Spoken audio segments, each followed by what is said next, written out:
A short time ago, the United States military began major combat operations in Iran. For years, tensions between the United States, Israel, and Iran had simmered just below the surface.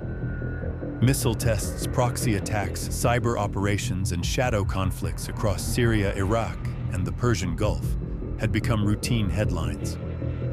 But what happened on that night was something entirely different.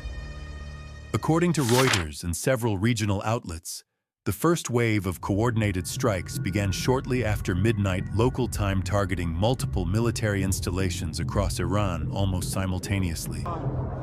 Within minutes, explosions were reported in and around Tehran.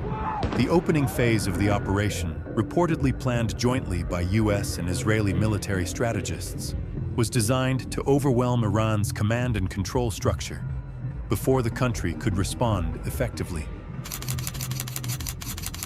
The scale of the initial strikes suggested months of preparation. Satellite imagery reviewed by independent observers showed several strategic facilities struck within the first hour, including missile storage sites, communications centers, and key Revolutionary Guard installations. Arab news, citing regional security officials, reported that the strikes were not random. They were aimed at what military planners call high-value targets, facilities essential for coordinating Iran's missile forces and regional proxy networks. By targeting these locations in the opening minutes of the operation, the coalition sought to disrupt Iran's ability to organize an immediate counterattack. But to understand why this moment mattered so much, it is important to ask three strategic questions. Why now, why here, and why this scale of force? First, timing. Over the previous months, intelligence officials from several Western countries had warned that Iran was accelerating both its missile program and its regional military activities. According to a report from the Washington Post citing US defense sources, Iran had increased weapons transfers to allied groups across the Middle East and conducted a series of large-scale missile exercises earlier in the year. Western analysts interpreted these moves as a signal that Tehran was preparing to expand its strategic reach. Second, location. Tehran is not just the political capital of Iran. It is the nerve center of the country's military command structure. Many of the country's most important defense institutions, including elements of the Islamic Revolutionary Guard Corps leadership and key intelligence units, operate within or near the city. By striking in and around Tehran, the coalition sent a message that it was prepared to target the very heart of Iran's strategic infrastructure. Third, scale. According to early estimates reported by Reuters and Defense News, hundreds of precision munitions were used during the first phase of the operation. These included cruise missiles launched from naval platforms in the Persian Gulf, as well as air-delivered strikes from advanced fighter aircraft. The objective was not simply to damage individual facilities, but to create a shock effect that would temporarily paralyze Iran's military response. Iranian state media initially downplayed the impact of the attacks, claiming that air defenses had intercepted many of the incoming weapons. Press TV reported that only limited damage had occurred, and that Iranian forces remained fully operational. However, later assessments from independent analysts suggested that several facilities had suffered significant structural damage. Satellite imagery released hours after the strikes appeared to show fires burning at multiple military sites on the outskirts of the capital. Even as the first reports were emerging, the strategic implications were becoming clear. This was not a limited skirmish or a symbolic strike. It was the opening phase of what could become one of the most consequential confrontations in the Middle East in decades. And perhaps most importantly, it raised a question that policymakers and military planners across the region would soon have to confront. Was this a single night of escalation, or the beginning of a much larger conflict? If the first wave of explosions stunned Tehran, what came next sent shockwaves through the entire Iranian power structure. Within hours of the opening strikes, reports began circulating that several high-level Iranian military and political figures had been targeted. At first, the information was chaotic. Some outlets reported that command centers had been hit. Others said the attacks had focused on locations linked to the leadership of the Islamic Revolutionary Guard Corps. But then the picture began to sharpen. According to early reports cited by Fox News and later echoed by several regional security analysts, the strikes were not just aimed at military infrastructure. They were part of something far more ambitious, a decapitation strike designed to disrupt the very leadership of Iran's military establishment. For decades, the concept of decapitation strikes has been discussed inside military planning circles. The idea is simple but devastating. Instead of fighting an enemy's entire army, you target the command structure itself. Remove the leaders, disrupt communications, and suddenly even a powerful military can find itself struggling to coordinate its response. And that appears to have been exactly the logic behind the second phase of the operation. According to the Washington Post, intelligence officials had been tracking the movements of several key Iranian commanders for weeks before the strikes. The moment the operation began, a number of locations associated with senior Revolutionary Guard officials were hit almost simultaneously. Defense analysts say that this level of coordination requires an enormous amount of intelligence preparation. Satellite tracking, signal interception, human intelligence networks. All of these tools must work together to create the kind of targeting accuracy required for such operations. In other words, what happened that night was not improvised. It was planned. Israeli security sources quoted by regional media suggested that more than 40 senior Iranian military and security figures were believed to have been killed during the opening hours of the strikes. While these numbers could not be independently confirmed at the time, the reports quickly spread across international media. Iranian state outlets pushed back almost immediately. Press TV and IRNA both claimed that the reports were exaggerated, insisting that Iranian leadership remained intact and that many of the targeted facilities had suffered only minor damage.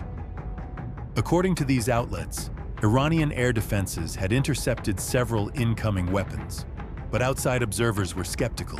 Satellite images released later showed significant damage at multiple military compounds, believed to be linked to the Revolutionary Guard's command structure. Fires burned for hours at several locations, suggesting that the strikes had penetrated deeper than Iranian officials initially acknowledged. Military experts say the impact of such strikes goes far beyond the loss of individual commanders. When leadership structures are disrupted, even temporarily, confusion spreads through the entire chain of command. Orders take longer to reach units in the field.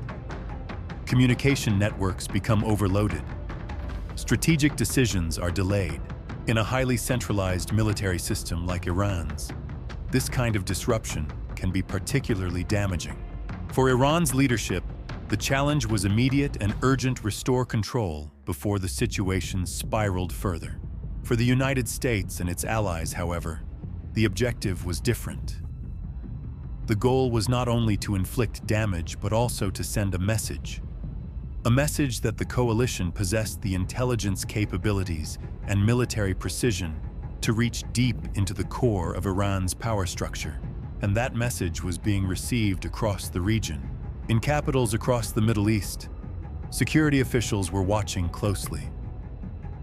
If the reports were accurate, the balance of power in the region could shift dramatically.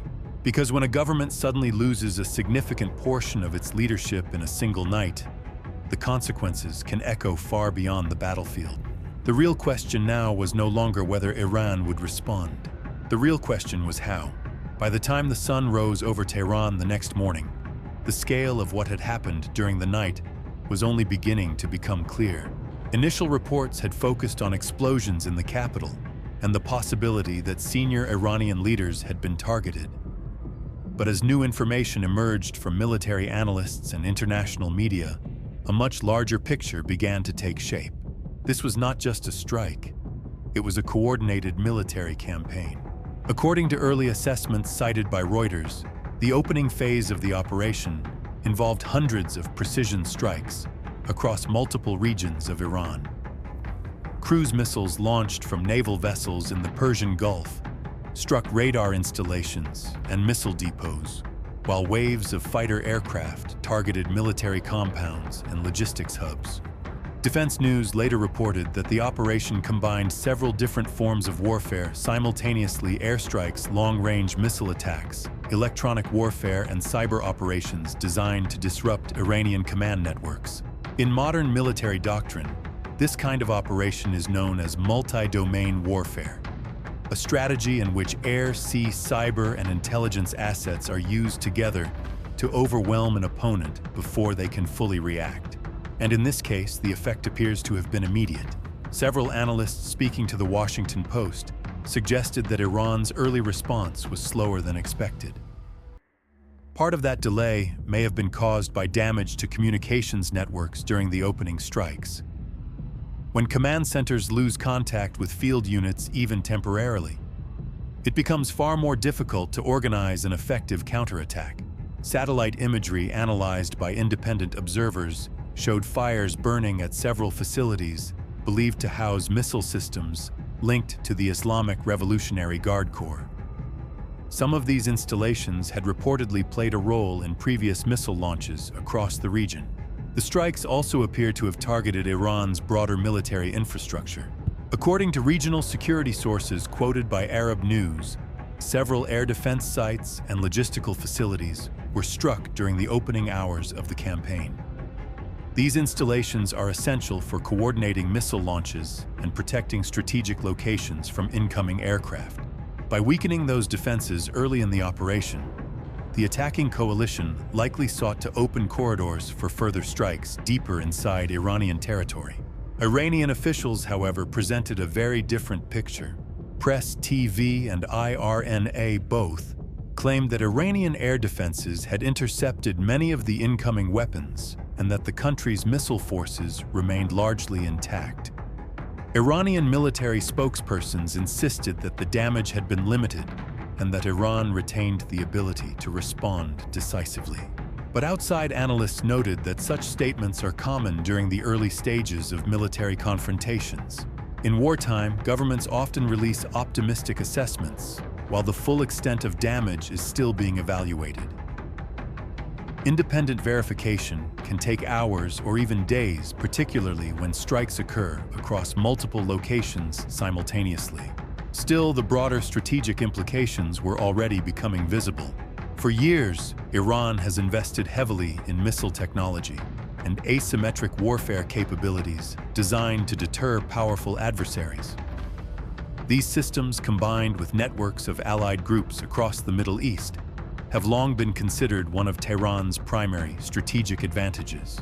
But the events of that night raised an important question. What happens when those systems themselves become the target? If missile depots, command centers, and air defense installations are struck at the same time, the ability to coordinate a large-scale response can quickly become complicated. Military planners often describe this kind of scenario as system disruption. Rather than defeating an opponent through one decisive battle, the goal is to degrade the interconnected systems that allow a military to function: communications, logistics, leadership, and air defenses. Once those systems are under pressure, even powerful forces can struggle to operate efficiently. And that is precisely why the scale of the operation mattered. Because beyond the immediate explosions and headlines, what the world was witnessing was something more significant.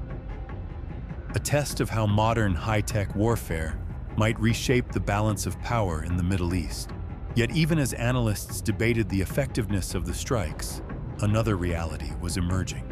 Iran was not likely to remain silent, and if Tehran chose to respond in full force, the next phase of this confrontation might unfold far beyond the skies over Iran. It could spread across the entire region, and perhaps nowhere would that risk be more dangerous than in one narrow stretch of water that carries nearly a fifth of the world's oil supply, the Strait of Hormuz. While analysts were still trying to assess the scale of the opening strikes, attention across the Middle East began shifting toward a narrow stretch of water that has shaped global geopolitics for decades: the Strait of Hormuz. If the confrontation between Iran and the US-led coalition were to escalate, this narrow maritime corridor could quickly become the most dangerous flashpoint in the entire crisis. According to Reuters, nearly 20% of the world's traded oil passes through the Strait of Hormuz every single day. Tankers carrying crude from Saudi Arabia, the United Arab Emirates, Kuwait, and Iraq must all navigate through this passage before reaching global markets. That means any disruption here would not just affect the Middle East, it would affect the entire world.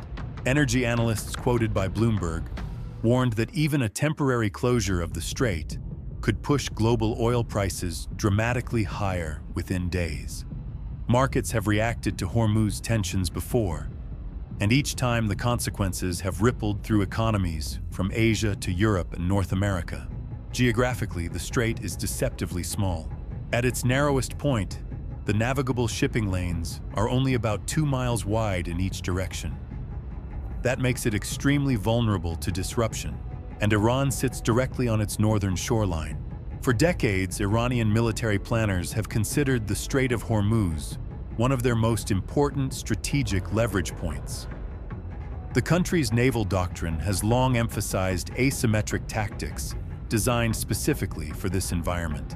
Fast attack boats, naval mines, coastal missile batteries, and drone surveillance systems are all part of a strategy intended to make the strait difficult for large conventional navies to operate in. According to Defense News, Iran's naval forces have repeatedly rehearsed scenarios involving the disruption of tanker traffic through the strait. These exercises have included simulated missile strikes and coordinated swarms of small naval craft. The logic behind this strategy is simple. Iran may not be able to match the United States in conventional naval power, but it can threaten something the world depends on: energy supply routes. That threat alone has often been enough to capture the attention of global markets and policymakers. Yet in the current crisis, the stakes are even higher. Several regional security officials speaking to The National in the United Arab Emirates said Gulf states are closely monitoring Iranian naval movements following the initial strikes.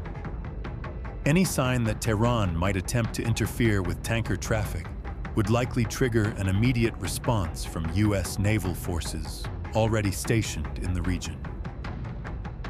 The US Fifth Fleet, headquartered in Bahrain, maintains a permanent presence in the Persian Gulf precisely for scenarios like this. Its mission is clear: protect shipping lanes and ensure freedom of navigation. Iranian officials, however, have issued their own warnings. Statements carried by IRNA suggested that if Iran's territory were subjected to sustained military attacks, Tehran could consider measures to defend its national interests in the Gulf. While the statements did not explicitly mention Hormuz, analysts widely interpreted them as a signal that the strait could become part of Iran's response. Still, many military experts believe that closing the Strait of Hormuz would be an extremely risky move for Tehran. Such an action would almost certainly trigger a direct confrontation with US and allied naval forces. It could also alienate key economic partners who rely on stable energy markets. In other words, while the strait offers strategic leverage, it also represents a dangerous escalation point. That is why diplomats and military planners across the region are watching Hormuz so closely. Because if tensions spill into that narrow waterway, the conflict could rapidly transform from a regional military operation into a global economic crisis. And as history has shown, once shipping lanes are threatened, the world's most powerful navies tend to respond quickly. The question now is whether Iran will choose confrontation or restraint. Military strikes may dominate the headlines, but behind every major confrontation in the Middle East lies a deeper political game. The current crisis surrounding Iran is not happening in isolation. It sits at the intersection of several overlapping tensions that have been building across the region for years. To understand what is unfolding now, we need to step back and look at the broader geopolitical chessboard. First, there is the long-running rivalry between Iran and Israel. For decades, Iran's leadership has positioned itself as one of Israel's most determined adversaries. Iranian officials have repeatedly supported groups such as Hezbollah in Lebanon and Hamas in Gaza, organizations that Israel considers direct security threats. According to analysis published by The Washington Post, Israel has increasingly viewed Iran's growing missile and drone capabilities as a long-term strategic challenge. Iranian technology has been used not only within Iran itself, but also by allied groups across the region. From Israel's perspective, preventing those capabilities from expanding further has become a central security objective. That objective has brought Israel and several Arab states into a rare alignment. In recent years, countries such as the United Arab Emirates, Bahrain, and Saudi Arabia have all expressed growing concern about Iran's regional influence. According to reporting by The National in the UAE Gulf, leaders worry that Iran's network of allied groups could destabilize multiple countries at once. In response, quiet security cooperation between Israel and several Gulf states has gradually increased. These developments would have been almost unimaginable 2 decades ago. Yet today, the strategic landscape of the Middle East looks very different. The United States remains a central actor in this evolving balance of power. Washington maintains military bases across the region, including in Bahrain, Qatar, and Kuwait. These bases serve not only as defensive positions, but also as logistical hubs for monitoring regional security threats. According to the Associated Press, U.S. officials have repeatedly warned that Iran's missile program and regional activities pose a risk not only to Israel, but also to American personnel stationed across the Middle East. That concern has shaped Washington's strategic posture for years. At the same time, Iran views the situation through a very different lens. Iranian officials argue that their missile program is defensive, and that foreign military forces operating near their borders represent a direct threat to national security. Statements carried by IRNA frequently frame Iran's regional alliances as part of a broader strategy to deter external pressure. From Tehran's perspective, maintaining influence across the Middle East is a way to prevent isolation. This difference in perception is one of the core drivers of the current crisis. Each side believes it is acting defensively. Each side believes the other is escalating. And in a region already filled with historical rivalries, sectarian divisions, and competing alliances, such dynamics can quickly become volatile. Another important factor shaping the situation is global power politics. While the immediate confrontation centers on Iran and the United States, other major powers are watching closely. Russia and China have both maintained diplomatic and economic ties with Tehran. At the same time, neither country appears eager to become directly involved in a military confrontation in the Gulf. Analysts quoted by Reuters suggest that both Moscow and Beijing are likely to focus on diplomatic positioning rather than direct intervention. For them, the crisis represents both a challenge and an opportunity. Meanwhile, the governments of the Gulf states face their own delicate balancing act. On one hand, they rely heavily on security cooperation with the United States. On the other hand, they must manage the economic risks that any large-scale conflict could bring to global energy markets. That is why many regional leaders have adopted a cautious tone in public statements. They support stability, they support secure shipping lanes, but they also hope the current confrontation does not spiral into a prolonged regional war. Because if it does, the consequences could extend far beyond military calculations. They could reshape the political landscape of the Middle East for years to come. And that brings us to the most important question of all. What happens next? At this point in the crisis, the question dominating conversations in diplomatic circles, military command centers, and energy markets is simple. What happens next? History shows that conflicts in the Middle East rarely unfold in a straight line. Instead, they tend to move through phases: escalation, retaliation, hesitation, and sometimes unexpected de-escalation. Right now, the region appears to be standing at one of those critical turning points. According to Reuters, Western intelligence officials believe that Iran is still assessing the full impact of the initial strikes before deciding on a broader response. Military analysts note that when leadership structures are disrupted and communication networks are damaged, it can take time for a coordinated response to emerge. But Iran does not lack options. For decades, Tehran has built what many analysts call a layered deterrence strategy. Instead of relying solely on conventional military power, Iran has invested in multiple tools that can create pressure across different arenas. These include missile forces, naval disruption capabilities in the Gulf cyber operations, and networks of allied groups across the region. Each of these tools represents a different pathway for retaliation, and that is why the situation remains highly unpredictable. One scenario being discussed by analysts at several think tanks involves limited retaliation designed to demonstrate strength without triggering a full-scale regional war. In such a scenario, Iran might target military installations connected to the coalition while avoiding attacks that could directly disrupt global energy markets. Another possibility is a broader escalation. If Iran were to attempt to interfere with tanker traffic in the Strait of Hormuz, the consequences could be immediate and global. According to Bloomberg, even the perception that shipping lanes might become unsafe could send oil prices sharply higher and trigger economic ripple effects across international markets. That is why U.S. naval forces in the region remain on high alert.